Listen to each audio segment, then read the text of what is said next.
अब एक साथ दो दो डिग्रियां लेने की छूट, छात्र हित में यूजीसी का बड़ा फैसला। कोरोना काल में ऑनलाइन डिग्री भी माय दरभंगा। वैश्विक महामारी कोरोना के इस विकट काल में विश्वविद्यालय अनुदान आयोग यानी यूजीसी नई दिल्ली ने पूरे देश के छात्रों के हित में बेहद ही बड़ा फैसला लिया है। अब छात्रों को आयोग ने एक साथ दो दो डिग्रियां लेने की छूट दे दी है। इतना ही नहीं, छात्र चाहे तो एक ही संकाय या फिर अलग अलग संकायों से एक ही समय दो डिग्रियां ले सकते हैं। सिर्फ शर्त यह रहेगी कि दो में से एक डिग्री रेगुलर मोड में लेनी होगी। इसमें छात्रों की कक्षा में उपस्थिति की अनिवार्यता पूर्ववत रहेगी। वहीं दूसरी डिग्री दूरस्थ मोड से या ऑनलाइन के जरिए ली जा सकती है। यहाँ और स्पष्ट कर देना जरूरी है कि अगर कोई छात्र विज्ञान संकाय के भौतिकी विषय से रेगुलर मोड में पीजी करना चाह रहा है तो वह कला संकाय के भी अन्य किसी विषयों में साथ साथ डिस्टेंस मोड में पीजी कर सकता है। ऐसे में अब दोनों ही डिग्रियां माय होगी। गौरतलब है कि एक साथ दो दो डिग्रियां लेने की व्यवस्था विदेशों में तो पहले से है, लेकिन अपने यहाँ इस सुविधा के लिए अरसे से मांग उठ रही थी।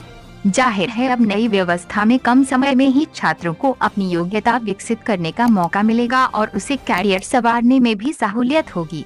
यूजीसी के इस हालिया निर्णय से छात्रों के साथ साथ शिक्षण संस्थानों को भी बेशक फायदा होगा।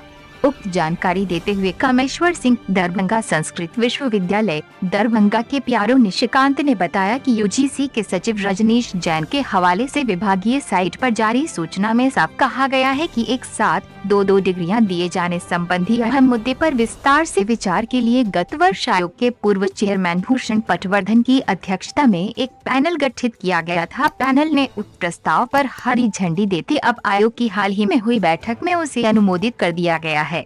श्री जैन ने आगे कहा है कि बहुत जल्द ही इस आशय की अधिसूचना भी आयोग जारी करने जा रहा है। मालूम हो कि मौजूदा स्थिति में मात्र डिप्लोमा के साथ साथ रेगुलर मोड में एक डिग्री लेने की व्यवस्था है। आयोग के इस नए निर्णय की बाबत एलआईएनएमयू दरभंगा के दूरस्थ शिक्षा निदेशालय के पूर्व निदेशक प्रोफेसर शून्य सुनील चंद्र मिश्र ने खुशी जताते हुए कहा कि आयोग के इस कदम का दूरगामी सकारात्मक असर देखने को मिलेगा। छात्रों को भी अपनी क्षमता का विस्तार कर इसका फायदा लेना चाहिए। वहीं शिक्षा शास्त्र विभागाध्यक्ष प्रोफेसर शून्य विनय कुमार चौधरी ने भी आयोग के प्रति आभार व्यक्त करते हुए कहा कि शैक्षणिक गतिविधियां पहले से ज्यादा बढ़ जाएंगी और छात्रों को भी लाभ होगा। यूजीसी के इस कदम का स्वागत होना चाहिए।